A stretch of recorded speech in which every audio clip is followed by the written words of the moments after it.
Schedule caste development officer grade 2 ഇതിന്റെ notification വരും എന്നൊരു വീഡിയോ ഞാൻ നേരത്തെ ചെയ്തിരുന്നു. എന്നാൽ ഇപ്പോ ഇതിന്റെ നോട്ടിഫിക്കേഷൻ വന്നു. അപ്പൊ ഈ നോട്ടിഫിക്കേഷനിലെ വിശേഷങ്ങൾ എന്തൊക്കെയാണ്, അല്ലെങ്കിൽ എന്താണ് എലിജിബിലിറ്റി, എങ്ങനെ വരും, സിലബസ് എന്താണ്, നമ്മുടെ സ്ട്രാറ്റജി, കോമൺ ആയിട്ടുള്ള ഡൗട്ട്സ് ഒക്കെ നമുക്ക് ഈ ഒരു വീഡിയോയിൽ ഒന്ന് ഡിസ്കസ് ചെയ്യാം. So let us move on. ആദ്യം തന്നെ നമുക്ക് നോക്കാം നോട്ടിഫിക്കേഷനിൽ എന്താണ് പറഞ്ഞിരിക്കുന്നത്. കാറ്റഗറി നമ്പർ 27/2026 ആണ്. And department schedule caste development department and post schedule caste development officer grade 2. അപ്പോൾ ആദ്യത്തെ ഒരു ഡൗട്ട് എന്ന് പറയുന്നത്, ഇത് ഒരു SC/ST സ്പെഷ്യൽ റിക്രൂട്ട്മെന്റ് ആണോ? അല്ല, ഇതൊരു SC/ST സ്പെഷ്യൽ റിക്രൂട്ട്മെന്റ് അല്ല. ഇത് എല്ലാവർക്കും അപ്ലൈ ചെയ്യാൻ പറ്റുന്ന ഒരു എക്സാം ആണ്, ആ ഒരു പോസ്റ്റ് ആണിത്. പക്ഷെ ആ ഒരു ഷെഡ്യൂൾ കാസ്റ്റ് ഡിപ്പാർട്ട്മെന്റിലായിരിക്കും, ഷെഡ്യൂൾ കാസ്റ്റിന്റെ ഉന്നമനത്തിന് വേണ്ടിയിട്ടുള്ള ഡിപ്പാർട്ട്മെന്റിലായിരിക്കും നിങ്ങൾ വർക്ക് ചെയ്യുക എന്നുള്ള ആ ഒരു ഡിഫറൻസ് മാത്രമാണിത്. അപ്പൊ ഇതൊരു കൺഫ്യൂഷൻ ഉണ്ടാക്കുന്ന ഒരു പോയിന്റ് ആയിരുന്നു. ഒരുപാട് പേര് അത് ചോദിച്ചത് കൊണ്ടാണ് ഞാനത് സ്പെസിഫിക്കലി ഒന്ന് എടുത്തു പറഞ്ഞത്. ഇതിന്റെ ആ ഒരു സ്കെയിൽ ഓഫ് പേ നോക്കിയാൽ 43,400 to 91,200 ആണ്. ലാസ്റ്റ് ഡേറ്റ് അതായത് ജൂലൈ 1 വരെ സമയമുണ്ട്. അപ്പൊ ഏകദേശം ഒരു മാസത്തെ സമയമുണ്ട്. ബട്ട് ആ ഒരു മാസത്തേക്ക് വെയിറ്റ് ചെയ്യേണ്ട, നേരത്തെ അപ്ലൈ ചെയ്തോളൂ എന്നുള്ളത്. ആൻഡ് വേക്കൻസി ഒരെണ്ണമാണ് കറന്റ്ലി അവർക്ക് ലിസ്റ്റ് ചെയ്യാൻ സാധിച്ചിട്ടുള്ളത്. അതായത് ഈ വേക്കൻസി ഒന്നെന്ന് പറയുന്നത് ഇപ്പോ നിലവിലുള്ള വേക്കൻസിയുടെ കാര്യമാണ് അവിടെ പറയുന്നത്. ഭാവിയിൽ വേക്കൻസി ഉണ്ടാകാം, റിട്ടയർമെന്റിനെ തുടർന്ന് വേക്കൻസി ഉണ്ടാകാം, അല്ലെങ്കിൽ മറ്റൊരു ഡിപ്പാർട്ട്മെന്റിലേക്ക് പോയതിനെ തുടർന്ന് വേക്കൻസി ഉണ്ടാകാം. അപ്പോൾ വേക്കൻസീസ് വരുന്നതനുസരിച്ച് അത് അടുത്ത 3 വർഷത്തേക്ക് റാങ്ക് ലിസ്റ്റ് വാലിഡ് ആയിരിക്കും എന്നുള്ളതും നമുക്കറിയാം. ഇനി ഇവിടെ ഞാൻ ഒരു കാര്യവും കൂടെ എടുത്തു പറയട്ടെ. ഇത് ഈ വേക്കൻസി ഒന്നേ ഉള്ളൂ എന്ന് കണ്ടുകൊണ്ട് ഒരുപാട് പേര് ഇതൊന്ന് ട്രൈ പോലും ചെയ്യാതെ പിന്മാറുന്ന ഒരു സാഹചര്യം ഞാൻ ഇവിടെ കണ്ടു. അത് ഒരുപാട് പേര് എന്നോട് പറഞ്ഞത് കൊണ്ടാണ് ഞാൻ പറയുന്നത്. നോക്ക്, ഗവൺമെന്റ് ജോബ്സിനെ സംബന്ധിച്ചിടത്തോളം എപ്പോഴും വേക്കൻസീസ് കുറവ് തന്നെ ആയിരിക്കും. നോക്ക്, ഇനി ഒരു 20 വേക്കൻസി ഉണ്ടെങ്കിലും നമ്മൾ ട്രൈ ചെയ്തില്ല എങ്കിൽ നമുക്കത് കിട്ടാനുള്ള സാധ്യതയുണ്ടോ? ഇല്ല. അപ്പൊ ട്രൈ പോലും ചെയ്തില്ല, എക്സാമിന് പോലും അപ്ലൈ ചെയ്തില്ല എങ്കിൽ ഒരുപക്ഷെ പിന്നീട് ഒരു വേക്കൻസി വന്നാൽ പോലും നമുക്ക് ആ ഒരു അവസരം അവിടെ നഷ്ടപ്പെടും എന്നുള്ളതാണ്. അതുകൊണ്ട് നിലവിലുള്ള വേക്കൻസി ഒന്നേ ഉള്ളൂ എന്നുള്ളത് should not be something that pulls you back. നേരെ മറിച്ച് നമ്മൾ ഒരു പോസ്റ്റ് എനിക്കുള്ളതാണ് എന്നുള്ള ആ ഒരു ധാരണയിൽ നമ്മൾ സ്ട്രോങ് ആയിട്ട് പ്രിപ്പയർ ചെയ്ത് ആ ഒരു എക്സാമിന് തയ്യാറെടുത്ത് പോയി എക്സാം അറ്റൻഡ് ചെയ്യുക എന്നുള്ളതാണ്. ഓക്കെ. ആൻഡ് ഇതിന്റെ പുതിയ ഏജ് ക്രൈറ്റീരിയ ആണ് ഇവിടെ അപ്ലൈ ചെയ്തിട്ടുള്ളത്. 18 മുതൽ 40 വയസ്സ് വരെ ജനറൽ കാറ്റഗറിക്ക് അപ്ലൈ ചെയ്യാം. അത് PSCയുടെ പുതിയ റൂൾ ആണ് അല്ലെ. നേരത്തെ 36 ആയിരുന്നു, അതിപ്പം 40 വരെ ആക്കിയിട്ടുണ്ട് എന്നുള്ളത്. ആൻഡ് സ്പെസിഫിക് ഡേറ്റ്സ് നോക്കിയാൽ 2/1/1986 1/1/2008 ഇടയിൽ ജനിച്ചിട്ടുള്ള വ്യക്തികൾ, അതിൽ ഈ ദിവസങ്ങളും കൂടെ ഉൾപ്പെടുന്നു. അപ്പം 2/1/86 നിങ്ങൾ ജനിച്ചതെങ്കിലും നിങ്ങൾക്ക് ഇതിന് അപ്ലൈ ചെയ്യാം. 1/1/2008 നിങ്ങൾ ജനിച്ചതെങ്കിലും നിങ്ങൾക്ക് ഈ ഒരു പോസ്റ്റിന് അപ്ലൈ ചെയ്യാം. ഇനി ഇതിന്റെ ഇടയിലുള്ള ഏത് ഡേറ്റിലാണ് നിങ്ങൾ ജനിച്ചതെങ്കിലും നിങ്ങൾക്ക് അതിനെ അപ്ലൈ ചെയ്യാം എന്നുള്ളതാണ്. ആൻഡ് ഇതിന്റെ ക്വാളിഫിക്കേഷൻ നമ്മൾ നോക്കുവാണെങ്കിൽ MA, MSc, MCom അല്ലെങ്കിൽ MSW from A recognised university ആണ് പറയുന്നത്. ഇവിടെ ഒരു പ്രിഫറൻസ് നോട്ടും കൂടെ കൊടുത്തിട്ടുണ്ട്. അപ്പൊ ഈ പ്രിഫറൻസ് നോട്ട് മാത്രമാണ് ഇതിനകത്ത് പറഞ്ഞേക്കുന്നത്. ഇതൊരു മാൻഡേറ്ററി റിക്വയർമെന്റ് അല്ല എന്നുള്ളത് പ്രത്യേകം ഓർത്തോളുക. MSW അല്ലെങ്കിൽ post graduate in social welfare, sociology, anthropology അങ്ങനെയൊക്കെയുള്ള ആ ഒരു PGs ഉള്ള വ്യക്തികൾക്ക് ഇതിനകത്തൊരു പ്രാധാന്യം ലഭിക്കും എന്നുള്ളതാണ്. നോക്ക്, റിട്ടൺ പരീക്ഷ തരണം ചെയ്യണം. ഇപ്പൊ നമുക്ക് MSW അല്ലെങ്കിൽ സോഷ്യൽ വെൽഫെയറിലോ സോഷ്യോളജിയിലോ ആന്ത്രോപോളജിയിലോ PG ഉണ്ട് എന്നും കരുതി റിട്ടൺ എക്സാമിന് നമുക്ക് കൂടുതൽ മാർക്കൊന്നും ലഭിക്കില്ല അല്ലെ. ആദ്യം നമ്മൾ ആ ഒരു ഷോർട്ട് ലിസ്റ്റിൽ വരണം. ഷോർട്ട് ലിസ്റ്റിൽ നിന്ന് പിന്നെ നമ്മൾ ആ ഒരു ഫൈനൽ ലിസ്റ്റിലേക്ക് ഇന്റർവ്യൂവും കൂടെ കഴിഞ്ഞിട്ടാണ് വരിക. ആ ഒരു വേളയിൽ ഒരു കൺസിഡറേഷൻ ഇവിടെ വരും. എക്സ്ട്രാ പോയിന്റ്സ് ആയിട്ടല്ല, ഒരു കൺസിഡറേഷൻ ഇവിടെ വരും എന്നുള്ളത് മാത്രമാണ് ഈ ഒരു പ്രിഫറൻസ് നോട്ട് കൊണ്ട് ഉദ്ദേശിക്കുന്നത്. റൈറ്റ്. പക്ഷെ ബേസിക് ആയിട്ട് വേണ്ട ക്വാളിഫിക്കേഷൻസ് ഇതാണ് പറഞ്ഞിട്ടുള്ളത്. റൈറ്റ്. ഓക്കെ. സോ ഇനി ഇതിന്റെ ഒഫീഷ്യൽ സിലബസ് ഇതുവരെ പബ്ലിഷ് ചെയ്തിട്ടില്ല. പക്ഷെ കഴിഞ്ഞ തവണ ഇതിന്റെ എക്സാം നടന്നത് 2021 7/8/2021. ആ സമയത്ത് നമുക്ക് ലഭിച്ചിരുന്ന ആ ഒരു സിലബസ് എന്ന് പറയുന്നത് ഇങ്ങനെയാണ്. Part 1 general knowledge, part 2 general English and part 3 simple arithmetic. ഇതിനെ ബേസ് ചെയ്ത് തന്നെയാണ് ആ ചോദ്യങ്ങളും അതിനകത്ത് വന്നിരുന്നത്. എന്നാൽ സിലബസ് എന്ന് പറഞ്ഞ് ഇത്രയാണ് ഇതിൽ പറഞ്ഞിരിക്കുന്നത് എങ്കിലും സോഷ്യൽ വർക്കിനെ, സോഷ്യോളജിയൊക്കെ കുറിച്ചുള്ള ക്വസ്റ്റ്യൻസും ഇതിന്റെ ആ ഒരു ക്വസ്റ്റ്യൻ പേപ്പർ നോക്കുകയാണെന്നുണ്ടെങ്കിൽ നമുക്ക് മനസ്സിലാക്കാനായിട്ട് സാധിക്കും. ഇപ്പം സിലബസിൽ ഡീറ്റെയിൽഡ് ആയിട്ടുള്ള ഒരു സിലബസ് വേറെ എനിക്ക് PSCയുടെ വെബ്സൈറ്റിൽ നിന്ന് കണ്ടെത്താനായിട്ട് സാധിച്ചില്ല. പക്ഷേ ഈ ഒരു പരീക്ഷയുടെ ചോദ്യ പേപ്പർ ലഭിച്ചു എന്നുള്ളതാണ്. അപ്പൊ ഞാൻ ചോദ്യ പേപ്പർ ഇപ്പോൾ ഒന്ന് കാണിക്കാം. ആ ചോദ്യ പേപ്പർ നോക്കുമ്പോൾ ഏകദേശം ഒരു ഐഡിയ നമുക്ക് ലഭിക്കും ഏതൊക്കെ ഏരിയാസിൽ നിന്ന് ഇവിടെ ചോദ്യങ്ങൾ വന്നിട്ടുണ്ട് എന്നുള്ളത്. ഇതാണ് ക്വസ്റ്റ്യൻ പേപ്പർ. ഇപ്പൊ നമ്മൾ താഴേക്ക് വരികയാണെങ്കിൽ നമുക്ക് കാണാം ആദ്യത്തെ ആ ഒരു 20 ചോദ്യങ്ങൾ എന്ന് പറയുന്നത് ആ ജനറൽ നോളജ് ഏരിയയിൽ നിന്ന് തന്നെയാണ് വന്നിട്ടുള്ളത്. ഓക്കെ, ആദ്യത്തെ ആ ഒരു മലബാർ വാസ് ഡിവൈഡഡ് ഇൻടു 2 അങ്ങനെയൊക്കെ തുടങ്ങി താഴേക്ക് വന്നു. 20 വരെ ജനറൽ നോളജ് റിലേറ്റഡ് ആയിട്ടുള്ള ക്വസ്റ്റ്യൻസ് തന്നെയാണ് വന്നിട്ടുള്ളത്. ഓക്കെ, ഇനി 21ാമത്തെ ചോദ്യം നോക്കിയേ. 21ാമത്തെ ചോദ്യം ഇതാണ്: principles of legitimate expectation is based on. ഇപ്പൊ സോഷ്യോളജി റിലേറ്റഡ് ആയിട്ടുള്ള ക്വസ്റ്റ്യൻസ് ആണ്, ഒരു ക്വസ്റ്റ്യൻ ആണ് ഇത് എന്ന് വേണമെങ്കിൽ നമുക്ക് പറയാം. ആൻഡ് രണ്ടാമത്തെ നോക്കിയേ, ചൈൽഡ് ലേബർ പ്രൊഹിബിഷൻ ആക്ടിനെ ബേസ് ചെയ്തുള്ള ക്വസ്റ്റ്യൻ ഇവിടെ വന്നിട്ടുണ്ട്. അപ്പോൾ അത് ഒന്ന്. ആൻഡ് പിന്നെ അടുത്ത നോക്കിയാണെങ്കിൽ ഈ ഒരു ചോദ്യം നോക്കിയേ, in case of public nuisance persons can approach. എങ്ങനെ അതിനെ കൈകാര്യം ചെയ്യാം എന്നുള്ളത് എഗെയിൻ ലീഗൽ റിലേറ്റഡ് ആയിട്ടുള്ളതാണ്. And which of these principles is essential to judicial review. ഒരു ജുഡീഷ്യൽ റിവ്യൂക്ക് വേണ്ട പ്രിൻസിപ്പിൾസ് എന്തൊക്കെയാണ് എന്നുള്ളത്. And our all the powers of a civil court trying a suit is available to the National Commission for Women in. അപ്പോൾ എന്ത് തരത്തിലുള്ള powers അവിടെ available ആണ്. And schools will have the right to grant free admissions to poor children on 25% of their seats under the right of children to free and compulsory education. നോക്ക്, അപ്പോൾ ആ act നമ്മൾ ഇതിനകത്ത് പഠിക്കേണ്ടതായിട്ടുണ്ട്. Now കോൺസ്റ്റിറ്റ്യൂഷൻ റിലേറ്റഡ് ആയിട്ടാണ് ഈ ഒരു question ഇവിടെ വന്നേക്കുന്നത്.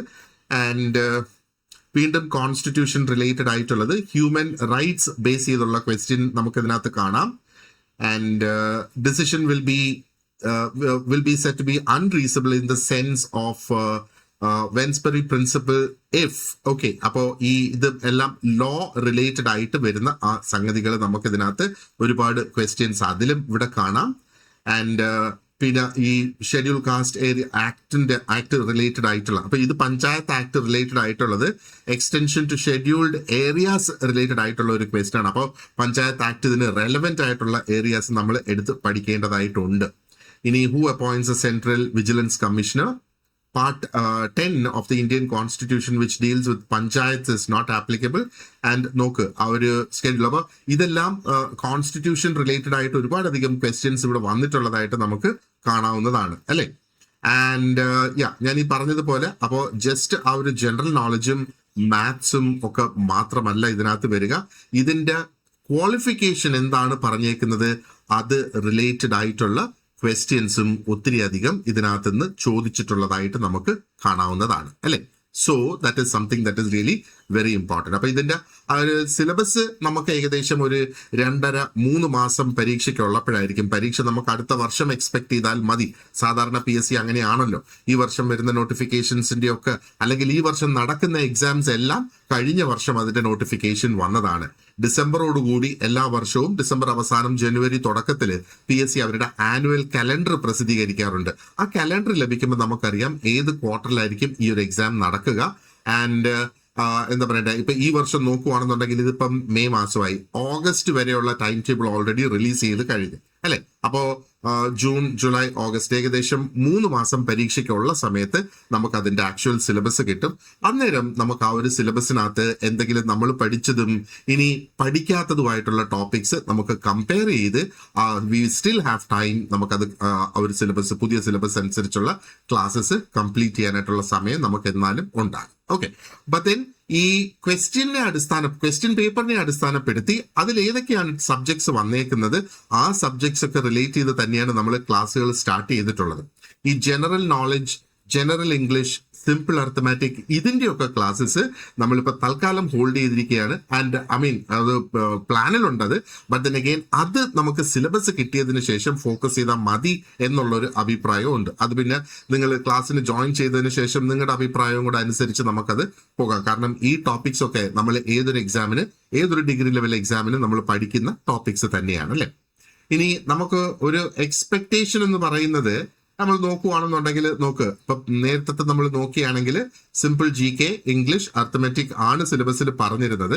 പക്ഷെ PSCയുടെ ഇപ്പോഴത്തെ ആ ഒരു ട്രെൻഡ് നമ്മൾ സ്പെഷ്യലൈസ്ഡ് ആയിട്ടുള്ള ഓഫീസർ പോസ്റ്റ് ഇതുപോലെയുള്ളത് ആ ഒരു ട്രെൻഡ് നോക്കുകയാണെങ്കിൽ അതിനകത്ത് ഒരു ജനറൽ പാർട്ട് ഒരു പക്ഷേ ഉണ്ടാകാം, അത് ഉറപ്പൊന്നുമില്ല. പക്ഷെ സബ്ജക്ട് സ്പെസിഫിക് ആയിട്ടുള്ള പാർട്സ് ആണ് ഇതിനകത്ത് കൂടുതലും വരിക. അപ്പൊ ഇതിനെന്തൊക്കെയാണ് പറയുന്നത്?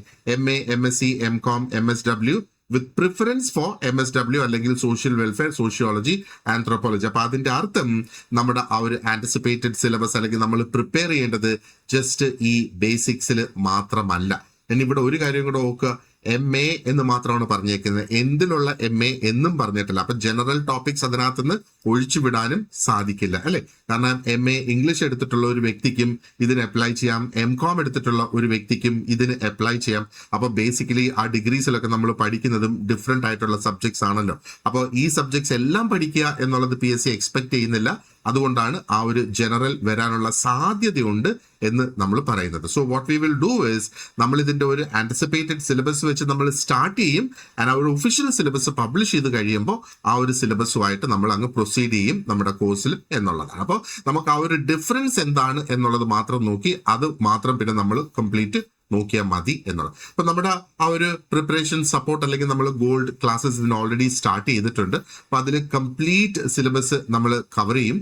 അപ്പം വി വിൽ സ്റ്റാർട്ട് ഈ ഒരു ആന്റിസിപ്പേറ്റഡ് സിലബസ് വെച്ച് സ്റ്റാർട്ട് ചെയ്ത് ആ സിലബസ് അവൈലബിൾ ആകുന്നതനുസരിച്ച് അതിൽ ടോപ്പിക്സ് കംപ്ലീറ്റ് നമ്മൾ ആഡ് ചെയ്യും എന്നുള്ളതാണ്. ഓക്കെ, അപ്പോൾ സ്റ്റുഡൻസിന്റെ ആ ഒരു സൗകര്യത്തിന് വേണ്ടിയിട്ട് പലരും ജോലി ചെയ്യുന്നവരാണല്ലോ. അപ്പോൾ അവരുടെ സൗകര്യത്തിന് വേണ്ടിയിട്ട് എല്ലാവരുടെയും സൗകര്യം നോക്കി കണക്കിലെടുത്തുകൊണ്ട് റെക്കോർഡ് ചെയ്തിട്ടുള്ള വീഡിയോ ക്ലാസ്സസ് ആപ്പ് വഴിയാണ് നമ്മൾ ഇതിന് പ്രൊവൈഡ് ചെയ്യുന്നത്.